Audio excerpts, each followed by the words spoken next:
पहलगाम आतंकी हमले के बाद भारत ने पाकिस्तान को मुंह तोड़ जवाब देना शुरू कर दिया है। जी हां, आपको बता दें, प्रधानमंत्री नरेंद्र मोदी की अध्यक्षता में बुधवार को ही सुरक्षा मामलों से जुड़ी कैबिनेट कमेटी की जो बैठक है उसमें बड़े फैसले लिए गए हैं और अब पाकिस्तान जो है वो बूंद बूंद पानी को तरसने वाला है, जिसमें बड़ा निर्णय लिया गया। सिंधु जल संधि का जो स्थगित करने का फैसला है वो भी शामिल है। भारत की ओर से पाकिस्तान पर की गई इस वाटर स्ट्राइक से अब पड़ोसी मुल्क जो है वो कहीं ना कहीं बूंद बूंद को तरसने वाला है। जी हां, दरअसल भारत पाकिस्तान के बीच साल 1960 से सिंधु जल समझौता लागू है। सिंधु नदी को पाकिस्तान की लाइफलाइन माना जाता है। करीब 21 करोड़ से ज्यादा की आबादी पानी की जरूरतों को पूरा करने के लिए सिंधु और उसकी 4 सहायक नदियों पर निर्भर रहती है।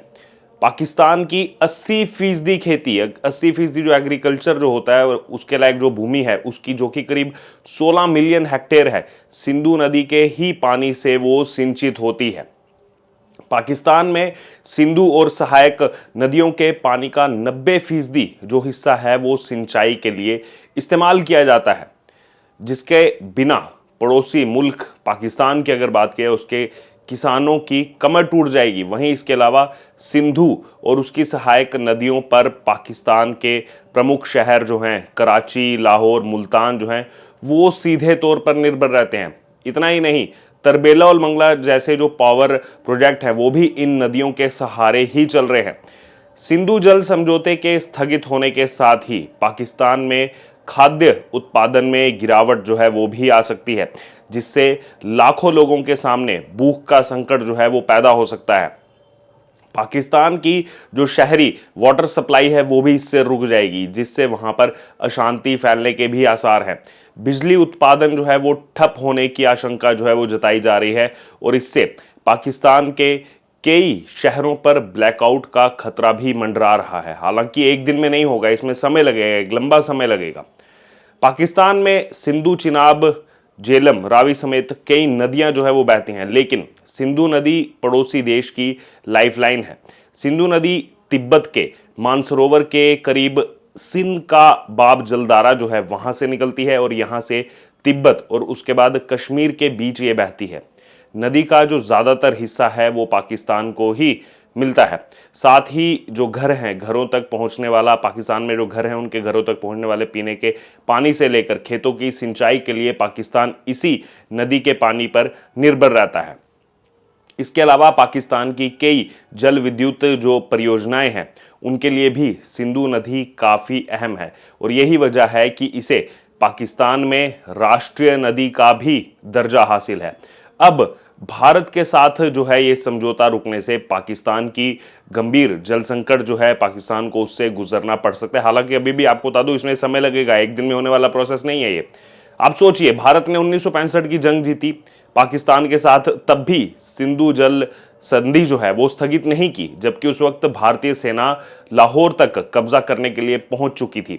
इस युद्ध में पहली बार दोनों देशों की वायुसेना ने हिस्सा लिया था और संयुक्त राष्ट्र की दखल के बाद करीब 20 दिन तक चली इस जंग को खत्म किया गया था। भारतीय सेना के शौर्य के आगे पाकिस्तान ने उस समय जो है घुटने टेक दिए थे, लेकिन तब भी सिंधु जल संधि को स्थगित नहीं किया गया था। उसके 6 साल बाद 1971 में फिर से जंग हुई। भारत ने पाकिस्तान के 2 टुकड़े कर दिए और बांग्लादेश का जन्म हुआ। उस समय पूर्वी पाकिस्तान, जो कि जिसको बांग्लादेश कहा जाता है, उसमें हालात इतने ज्यादा बिगड़ गए कि पाकिस्तान ने अपने ही लोगों के खिलाफ सेना उतार दी थी। पाकिस्तानी सेना ने पूर्वी पाकिस्तान के निवासियों पर बुरे तरीके से जुल्म किए और इस पर भारत ने 3 दिसंबर 1971 को पाकिस्तान की सेना पर हवाई हमला कर दिया। इसका अंजाम ये देखने को मिला कि आखिर में पाकिस्तानी सेना ने हार करके सरेंडर कर दिया और पूर्वी पाकिस्तान कट करके एक नया देश बांग्लादेश के रूप में स्थापित हुआ। इतने हालात भयंकर थे, इसमें भी भारत ने पाकिस्तान के साथ सिंधु जल संधि स्थगित नहीं की थी। आप सोचिए, मैं बार बार क्यों बता रहा हूं आपको ये सब। इसके बाद दौर आया 1999, कारगिल युद्ध हुआ। कारगिल युद्ध के समय जब पाकिस्तान ने जम्मू कश्मीर पर कब्जे की अपनी नापाक कोशिश को फिर से अंजाम देने का प्रयास किया, लेकिन भारतीय सेना ने ऑपरेशन विजय चला करके पाकिस्तानी रेंजर्स और जो घुसपैठिए थे उनको अपनी ज़मीन से खदेड़ दिया। इसके बाद पुलवामा और उड़ी अटैक के बाद भी भारत ने अपना धैर्य बनाए रखा, सिंधु जल संधि को स्थगित नहीं किया। पाकिस्तान के साथ चली आ रही इस सिंधु जल संधि को बरकरार रखा गया था, लेकिन अब आखिरकार सब्र का बांध टूट गया। हालांकि भारत ने हमेशा दूसरे तरीके से पाकिस्तान को हर बार तीखा जवाब जरूर दिया, लेकिन इस बार भारत ने उनकी रीढ़ की हड्डी पर ही ये बड़ा प्रहार किया। अब ये सिंधु जल समझौता है क्या, इसके बारे में आपको विस्तारपूर्वक बता दूं। सिंधु जल समझौता तत्कालीन भारतीय प्रधानमंत्री पंडित जवाहरलाल नेहरू और पाकिस्तान सेना के उस समय के जनरल अयूब खान के बीच में कराची में सितंबर 1960 में हुआ था, आज से 65 साल पहले, 6 दशक पहले। इस सिंधु जल संधि के तहत भारत को सिंधु और उसकी जो सहायक नदियां हैं उससे 19% पानी मिलता है, 19%, और पाकिस्तान को करीब 80% पानी मिलता है। भारत अपने हिस्से में भी करीब 90% पानी ही इस्तेमाल करता है। साल 1960 में भारत और पाकिस्तान के बीच में ये जो सिंधु घाटी को 6 नदियों में विभाजित करते हुए इस समझौते पर जो है वो हस्ताक्षर किए गए थे। और इसके बारे में आपको जानकारी दे दूं, इस समझौते के तहत दोनों देशों के बीच में हर साल सिंधु जल आयोग की बैठक होती है, और आखिरी बार ये बैठक जो है वो मई 2022 में नई दिल्ली में हुई थी। भारत पाकिस्तान के बीच पूर्वी नदियों पर भारत का अधिकार है, जबकि जो पश्चिमी नदियां हैं उन पश्चिमी नदियों को पाकिस्तान के हक में दे दिया गया था सिंधु जल समझौते के तहत। वहीं इस समझौते की मध्यस्थता जो है वो खुद विश्व बैंक ने की थी। सिंधु जल प्रणाली में मुख्य नदी के साथ साथ 5 सहायक नदियां जो हैं वो भी शामिल हैं। इनमें रावी है, ब्यास है, सतलज है, झेलम है और चिनाब शामिल है। ये नदियां जो है सिंधु नदी के बाएं बहती हैं। रावी, ब्यास और सतलज को पूर्वी नदियां, जबकि चिनाब, झेलम और जो सिंधु है इनको पश्चिमी नदियां जो है वो इसमें डिस्क्राइब किया गया है। इन नदियों का पानी भारत और पाकिस्तान दोनों के लिए काफ़ी ज़्यादा अहम है। वहीं जो संधि हुई थी, संधि के मुताबिक सिंधु, झेलम और चिनाब को पश्चिमी नदियां बताते हुए इनका पानी पाकिस्तान के लिए तय किया गया था, जबकि इनमें सबसे ज़्यादा पानी है। जबकि दूसरी तरफ रावी, ब्यास और सतलज को पूर्वी नदियां बताते हुए इनका पानी भारत के लिए तय किया गया।